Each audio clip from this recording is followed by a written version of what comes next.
Assalamualaikum warahmatullahi wabarakatuh. Sore ini kita melanjutkan pengajian kitab Adabud Dunya Waddin. Sebelumnya mari kita membaca Al-Fatihah. Ila hadratin Nabi Mustafa Muhammad Rasulullah sallallahu alaihi wasallam wa ala alihi wa ashabihi wa man tabi'ahum bi ihsanin ila yaumiddin wa ila hadratin jamil ulama'il amilin wal awliya'i was suhada'i wal sholihin, khususan jami'i masyayikh ma'had Lirboyo, khususan mu'alif hadal kitab Adabud Dunya Waddin Asy-Syaikh Abil Hasan Ali bin Muhammad bin Habib Al-Mawardi Al-Basri Asy-Syafi'i, wa ila hadratin jamil muslimina wal muslimat wal mu'minina wal mu'minat al-ahya'i minhum wal amwat. Sya'un lahum al-Fatihah. A'udzu billahi minasyaitonir rajim. Bismillahirrahmanirrahim.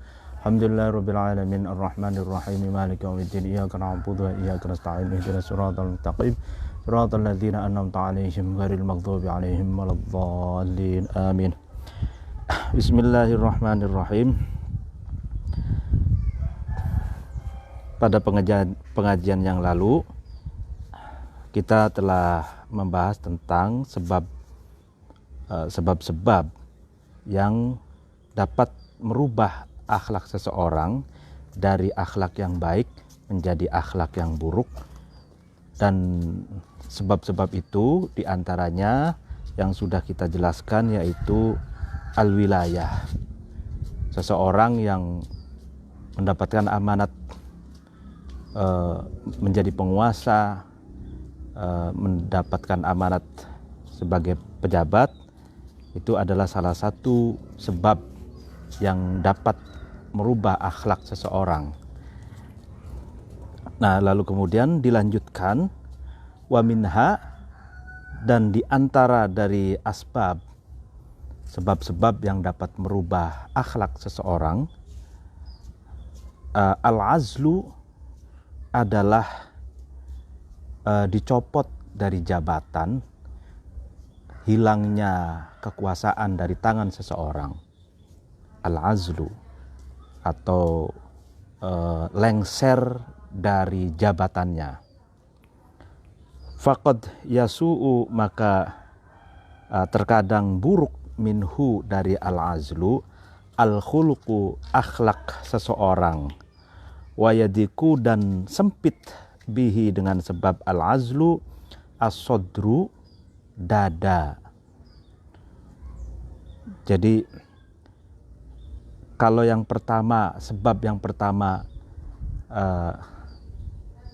kekuasaan dan jabatan itu dapat memperburuk akhlak seseorang, demikian juga orang yang dicopot dari jabatan, turun ke pabon atau diturunkan dari jabatannya, itu pun terkadang dapat memperburuk akhlak seseorang dan mempersempit hati seseorang. Imma li syiddati asafin. Kenapa? Karena ada kalanya sangat susah. Jadi orang yang dicopot dari jabatannya itu merasa susah, merasa nelangsa. Itu biasanya dia punya banyak anak buah yang bisa disuruh-suruh. Tidak ada. Banyak orang yang membutuhkan dia menjauh. Dulu sebagai pejabat dia seperti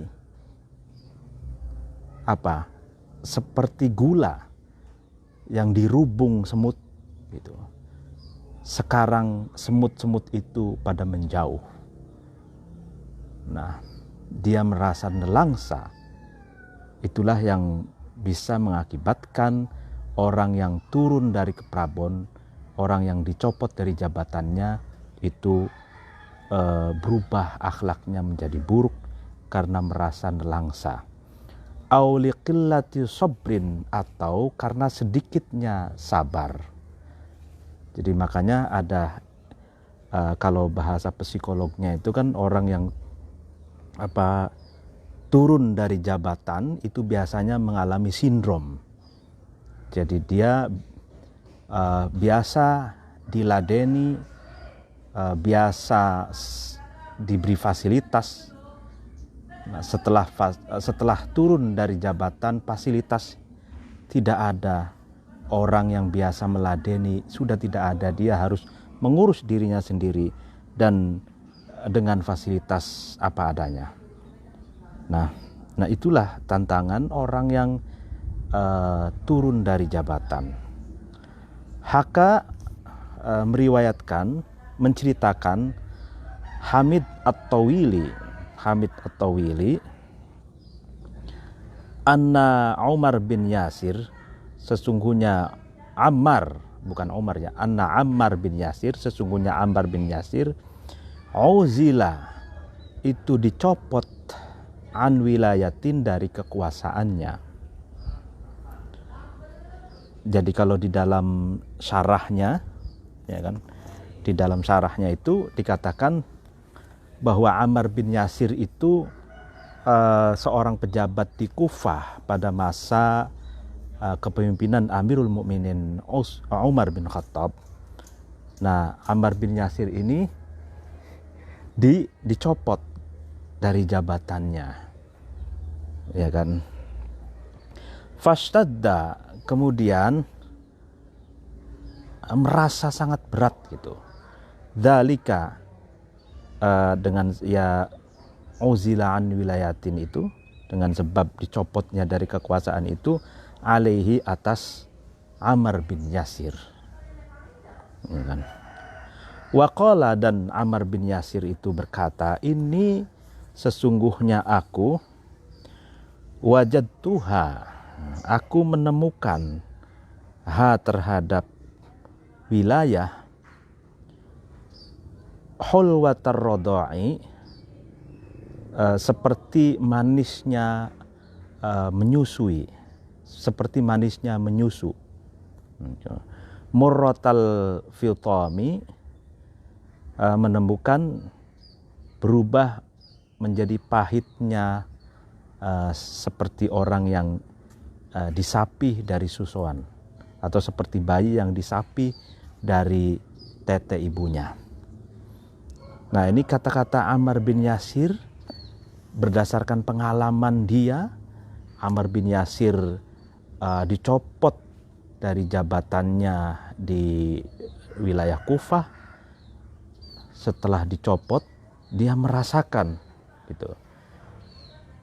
Ketika menjadi pejabat di Kufah, dia merasa wilayah atau kekuasaan jabatan itu manis seperti bayi menetek terhadap ibunya, betapa nyaman dan manisnya gitu. Nah, setelah aku dilengserkan dari jabatan, aku merasakan seperti, katanya, seperti bayi yang yang dipisah atau yang disapi gitu. Jadi sapi dari tete ibunya gitu. Nah, jadi itulah, baik mendapatkan jabatan ataupun lengser dari jabatan, itu adalah tantangan tersendiri bagi umat manusia, ya kan. Apakah dia bisa tetap konsisten dengan akhlak baiknya, ataukah dia menjadi berubah, akhlaknya menjadi buruk. Nah, tapi dua hal itu adalah kebanyakan menjadi sebab seseorang berubah akhlaknya menjadi buruk gitu. Wa minha, dan sebagian dari sebab-sebab yang dapat merubah akhlak seseorang, al-ghina, adalah kekayaan. Jadi orang yang tadinya biasa, orang yang tadinya miskin menjadi kaya. Nah, kekayaan itu bisa menjadi sebab berubahnya akhlak seseorang dari yang baik menjadi yang buruk. Faqad tataghayyara. Nah, kemudian terkadang merubah, ya kan, berubah bihi dengan sebab al-ghina akhlaqul laimi, akhlaknya orang yang tercela, batoron karena sombong gitu. Watasu'u dan buruk toroifuhu, tingkah lakunya al-ghina atau al-ghani, asyaron karena sombong. Jadi kebanyakan orang yang dicoba dengan kekayaan, ya kan, itu perubahan akhlak dari akhlak yang baik menjadi akhlak yang buruk itu karena dia sombong. Yang tadinya biasa, rendah hati, karena tahu-tahu kaya, dia sombong, tidak mau nyapa, tidak mau berteman lagi, tidak mau ngopi bareng lagi gitu ya. Sombong itu. Waqad khila, dan dikatakan man barang siapa nala, memperoleh kekayaan, ya, seseorang itu memperoleh al-ghina, kekayaan, istatola, ya kan? Istatola itu kalau saya baca di Minhajul Yakin sarahnya itu ayat takabbara, maka dia menjadi sombong. Tapi istatola ini dalam makna yang panjangnya itu bisa diartikan bertingkah lalim atau melampaui batas gitu. Jadi manala istatola, barang siapa yang memperoleh kekayaan, maka dia bisa menjadi orang yang sombong, bisa menjadi orang yang bertindak lalim, bisa melampaui batas gitu. Wa ansyada, dan mendendangkan syair ar-royashiyu, ar-royashi nama orang. Syair itu apa? Ghadbanu, orang yang suka marah, ya kan? Orang yang pemarah gitu. Ghadbanu, ya'lamu, itu tahu, ya kan, ghadban ini, annal mala, sesungguhnya harta, sako, mendatangkan harta itu atau menggiring harta itu, lahu, kepada ghadban, menggiring apa? Ma, terhadap sesuatu, lam yasukhu, yang tidak mendatangkan atau tidak mendatangkan hu, terhadap ghadban, lahu, kepada ma, kepada sesuatu itu, dinun, agama, wala khulukun, dan tidak akhlak. Jadi orang yang pemarah gitu, orang yang pemarah, orang yang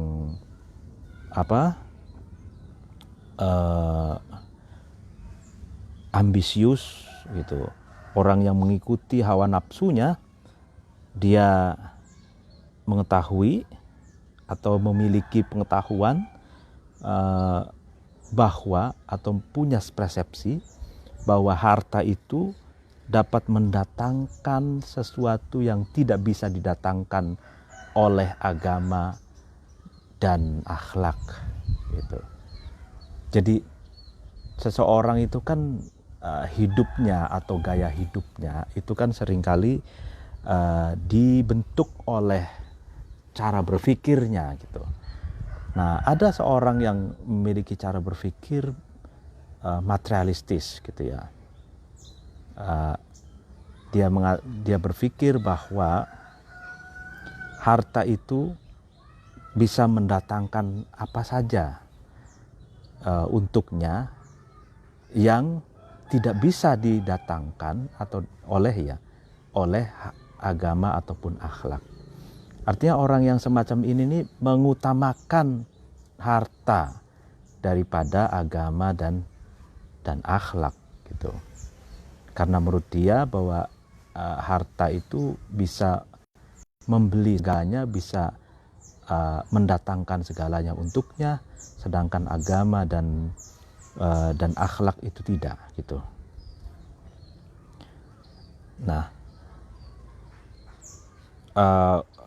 ini bicara tentang realitas, ada golongan manusia yang semacam ini gitu.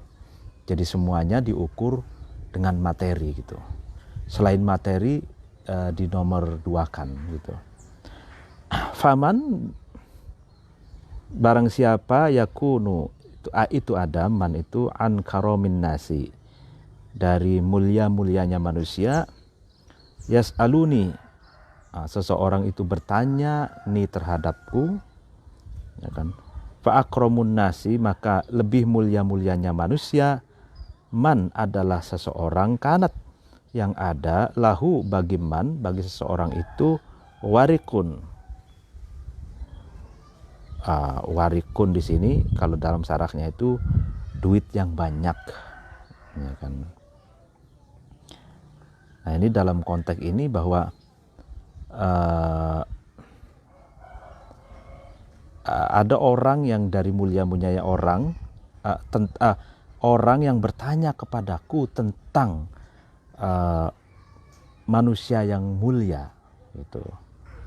Kemudian dijawab, semulia-mulianya manusia adalah seseorang yang memiliki banyak harta gitu. Nah, ini maksudnya apa? Ini bisa ditafsirkan panjang, tapi intinya bahwa harta itu tergantung siapa yang memegangnya, tergantung pemiliknya harta itu. Kalau pemiliknya memiliki pengetahuan, memiliki dasar pengetahuan agama, wawasan yang luas dan mendalam, maka dia akan menggunakan harta itu untuk bersedekah, untuk zakat, untuk hibah, untuk sodakoh. Dan dalam konteks hari ini, misalkan Idul Adha, orang yang memiliki harta, yang memiliki ilmu, yang ilmunya itu diamalkan, maka dia membeli kambing atau membeli sapi untuk ibadah kurban, yang dagingnya itu bisa disedekahkan, bisa dibagi ke sanak saudara, ke para tetangga dan mustadafin. Jadi harta ini bisa saja menjadikan orang yang paling mulia di sisi Allah dan di sisi manusia yang lain, ketika harta itu ditasarufkan kepada tempat-tempat yang semestinya untuk berderma, untuk bersedekah, untuk berbagi. Nah, makanya akramun nas man kanat lahu warikun.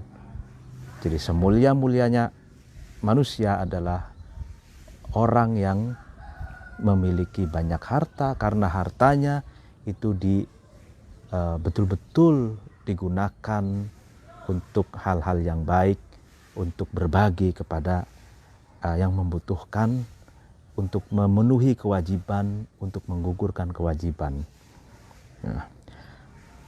Waqala, dan berkata ba'du syu'ara'i, sebagian penyair, apa yang dikatakan, la intakun ada ad-dunya, dunia, analatka, dunia itu memberikan atau menyerahkan, ya kan, terhadap kamu, tarwatan, terhadap kekayaan, ya kan, fa asbahta, maka kamu jadi dayusrin, orang yang memiliki kekayaan, wa qad kunta, dan sungguh kamu ada da usrin, orang yang memiliki kesusahan, usrin yusro gitu ya. Nah, jadi ketika dunia itu memberikan kamu kekayaan, ya kan?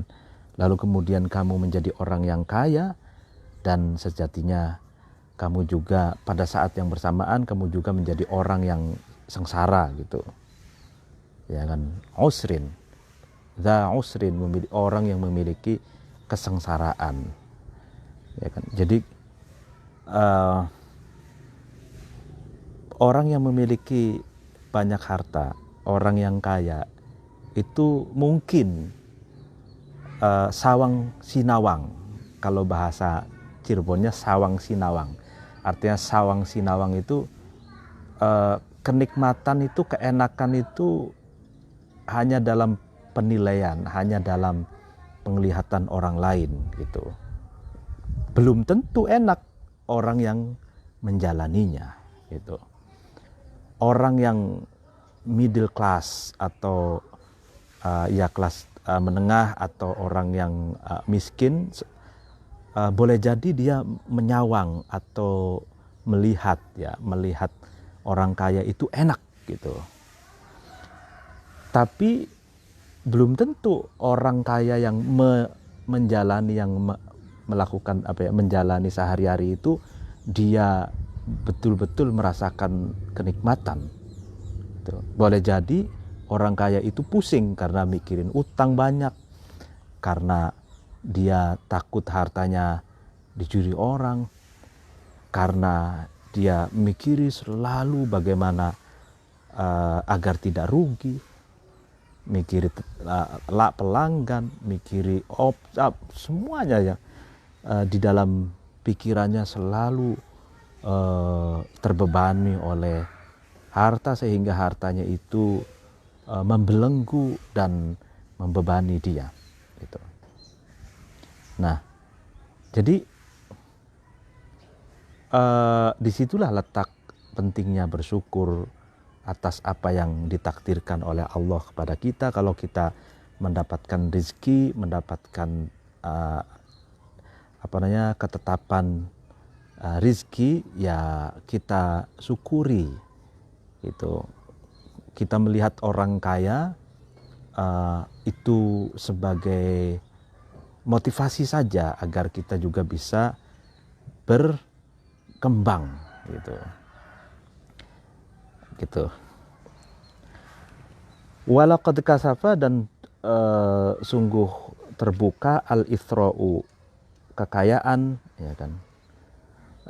Sungguh membuka, ya kan, kasafa itu membuka, al-ithra'u, kekayaan, minka, dari kamu, khalaiqa, terhadap budi pekerti, minal lu'umi, dari keburukan, kanat, yang ada, khalaik itu tahta thaubin, yang ada di bawah pakaian, minal fakri, dari kemiskinan, kan. Jadi kekayaan itu bisa, ya kan, membuka akhlak, ya kan,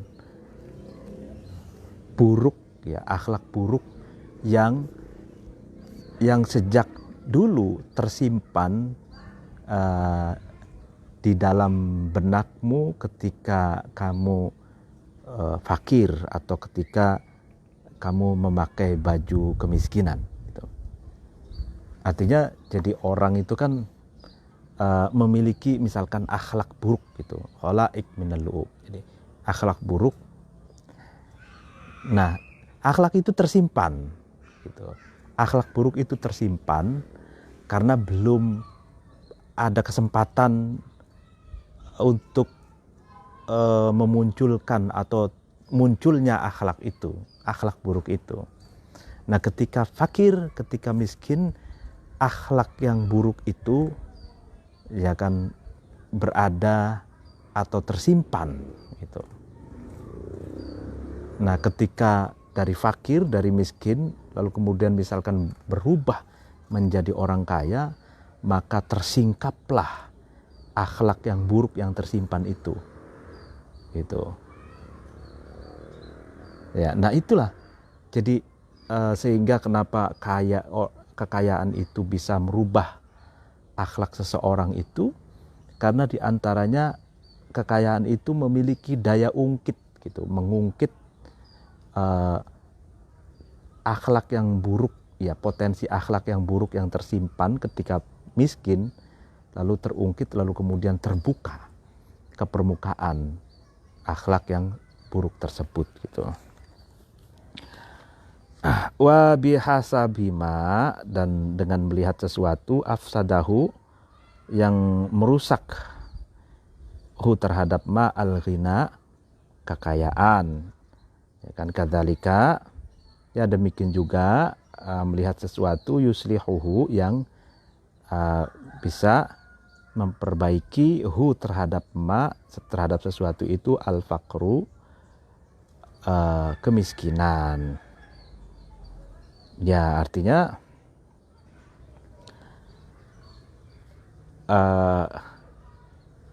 kekayaan itu bisa merusak sesuatu gitu kan, sebagaimana kemiskinan itu bisa memperbaiki sesuatu gitu. Jadi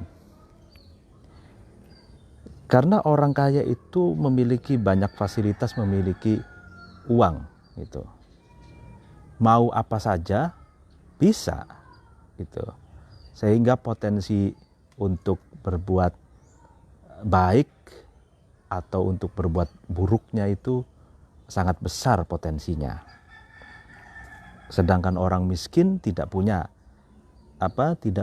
fasilitas itu untuk berbuat keburukan gitu, sehingga keburukannya kalaupun toh ada itu lebih kecil daripada orang kaya gitu yang ketika melakukan keburukan. Nah,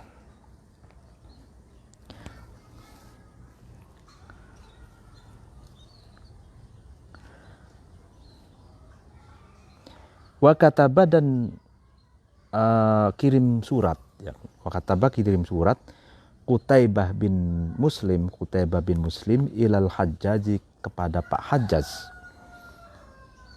Apa isi suratnya? Anna ahlas Syami, sesungguhnya penduduk Syam, penduduk Syam sekarang itu Suria, itu penduduk Suria. Qad iltathu, sungguh ahli Syam itu sudah merusak perjanjian, ya kan? Alaihi, atas al-Hajjaj. Itu kan isinya surat Qutaibah bin Muslim itu kepada Hajjaj, bahwa penduduk Syam, penduduk Suria itu sudah merusak perjanjian dengan Anda, wahai Hajjaj gitu.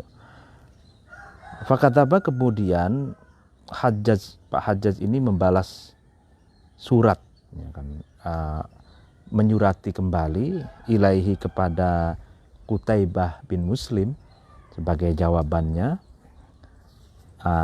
anin qat an iqta, ya kan, iqta, putuslah kamu, ya kan, anhum, dari ahli Syam, al arzaqo, terhadap rezeki-rezeki atau pundi-pundi, ya kan, atau bayaran-bayaran, ya kan. Jadi karena ahli Syam itu, penduduk Syam itu merusak perjanjian, sebagai responnya, jawabannya, Hajjaj pun memerintahkan kepada Qutaibah bin Muslim agar jalan-jalan rezeki ahli Syam itu diputus gitu. Fafa'ala, kemudian, ya kan, Qutaibah bin Muslim itu melakukan atas apa yang telah diperintahkan oleh Hajjaj. Fasaat, kemudian buruk, ya kan, haluhum, keadaannya ahli Syam, ya kan. Jadi karena pundi-pundinya, jalan-jalan rezekinya itu ditutup, sehingga keadaan ahli Syam, keadaan penduduk Suria itu menjadi buruk. Faztama'u, kemudian ahli Syam itu berkumpul, merapat ilaihi kepada Qutaibah bin Muslim. Faqalu, kemudian ahli Syam itu berkata, aqilna, katanya, maafkanlah Tuan kepada kami, maafkanlah kami gitu. Maafkanlah kami atas keteledoran kami. Nah, kami tidak akan mengulangi lagi, kami akan memperbaiki perjanjian lagi gitu. Kami akan komitmen lagi atas perjanjian yang sudah disepakati gitu. Fakataba, kemudian Qutaibah bin Muslim itu kirim surat lagi ilal Hajjaji kepada Pak Hajjaj fihim, di dalam masalahnya Ahlus Syam itu. Ya kan, artinya setelah Ahlus Syam itu datang sowan kepada Qutaibah itu meminta maaf, kemudian Qutaibah kirim surat ke Hajjaj mengenai perkembangan itu. Lalu kemudian fakataba, kemudian membalas lagi, Hajjaj itu membalas surat, menyurati ilaihi kepada Qutaibah. Apa isi suratnya? In kunta, ketika kamu ada, anasta, kamu tahu, ya kan, minhum, dari ahli Syam itu, rusdan, terhadap petunjuk, fa'ajri, maka lakukanlah kamu, alaihim, atas ahli Syam, ma, terhadap sesuatu, kunta, yang kamu ada, tajri, kamu melakukannya. Artinya ketika kamu tahu apa yang terbaik, ya kan, untuk ahli Syam ini, menyikapi penduduk Syam, penduduk Suriah ini, maka lakukanlah apa yang semestinya engkau lakukan gitu. Jadi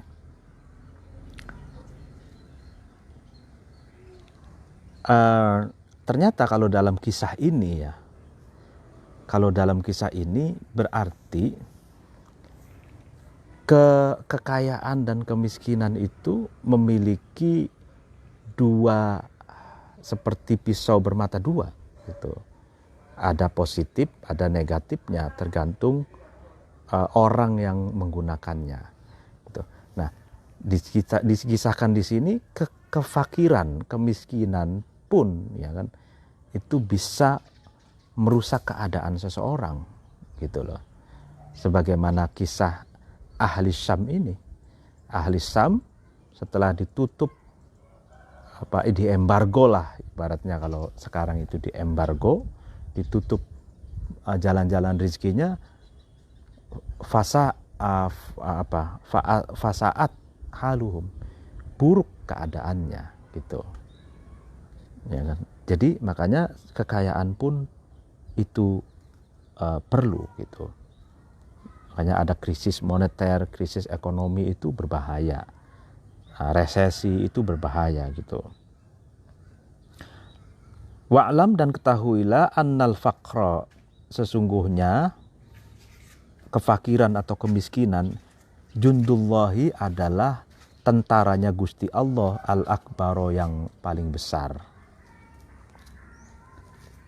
Yudhillu, yang tunduk, ya kan, bihi, dengan al-faqr, kullu jabbarin, ya kan, setiap orang yang sombong.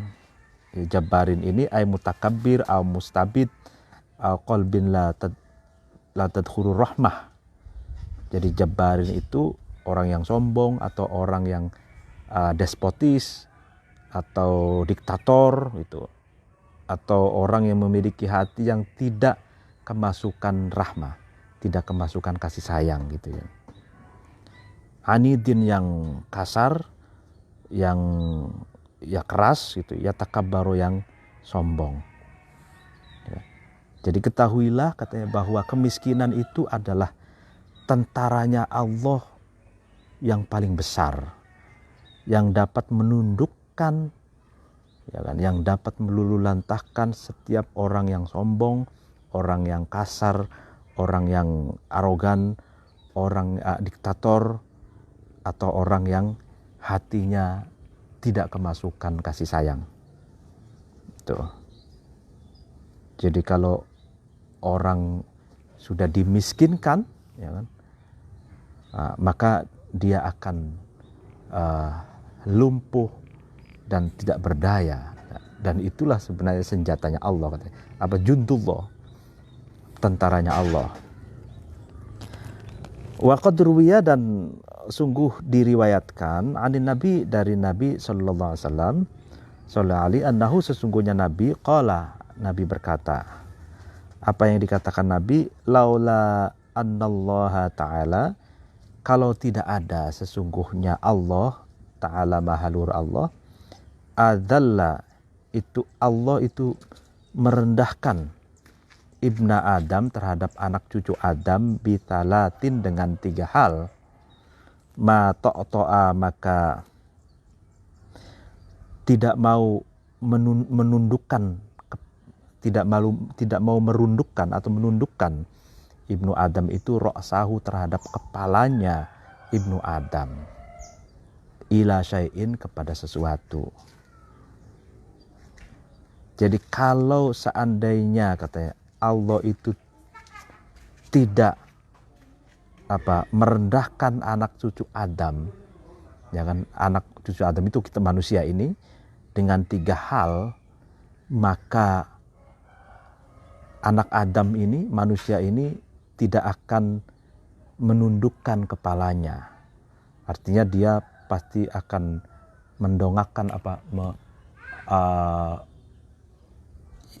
mengangkat kepalanya terus seperti orang sombong itu.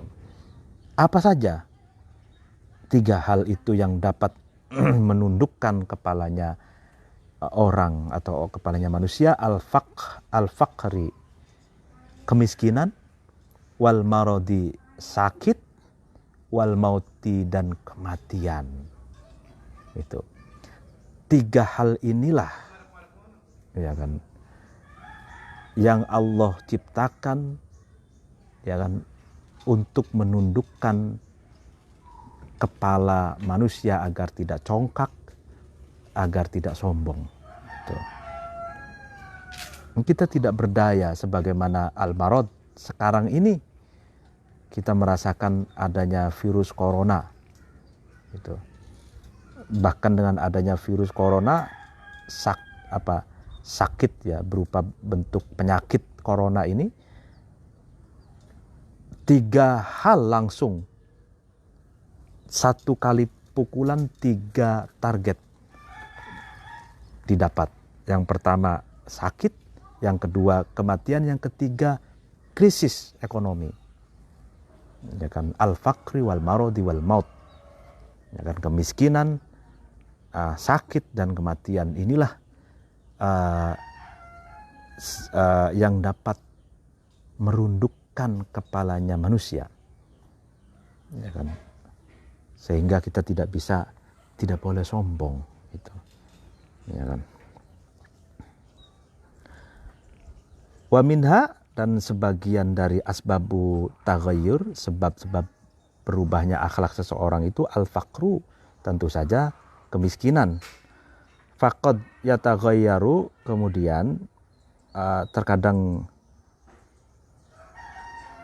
berubah, bihi, dengan sebab al-faqr, al-khuluqu, akhlak seseorang, imma anafatin, ada kalanya karena benci, min dullatil istikanati, dari hinanya kemiskinan, ya kan, au asafan, atau karena susah, ala qaitil ghina, atas kekayaan yang terputus, ya kan, atas sesuatu yang memutus kekayaan, ya kan. Walidzalika, dan karena qad yataghayyaru tadi, qala, berkata an-nabiyyu, Nabi sallallahu alaihi wasallam, apa yang dikatakan Nabi, kadal faqru ayyakuna kufron, kada, terkadang al-faqru, kemiskinan, ayyakuna, ada kemiskinan itu, kufron, menjadikan seseorang itu kufur. Wa kada, dan terkadang al-hasadu, iri hati, hasud, ayyaghliba, mengalahkan, hasud itu al-qadara, terhadap kepastian atau takdir. Jadi bukan hanya kekayaan yang dapat merubah akhlak seseorang, tapi juga kemiskinan itu juga dapat merubah akhlak seseorang. Karena benci dengan hinanya kemiskinan, putus asa, ya kan putus asa, sehingga Nabi mengatakan kemiskinan itu terkadang menjadikan seorang kufur. Artinya kufur itu bukan hanya dalam pengertian keluar dari agama, tapi keluar dari agama Islam, tapi juga kufur nikmat. Dia tidak mensyukuri nikmat yang Allah berikan, mengingkari nikmat yang Allah berikan. Gitu. Nah, demikian pengajian kitab Adabud Dunya Waddin pada sore hari ini. Mohon dimaafkan apabila ada kekurangan dan kesalahan. Wallahul muwaffiq ila aqwamit thoriq. Wassalamualaikum warahmatullahi wabarakatuh.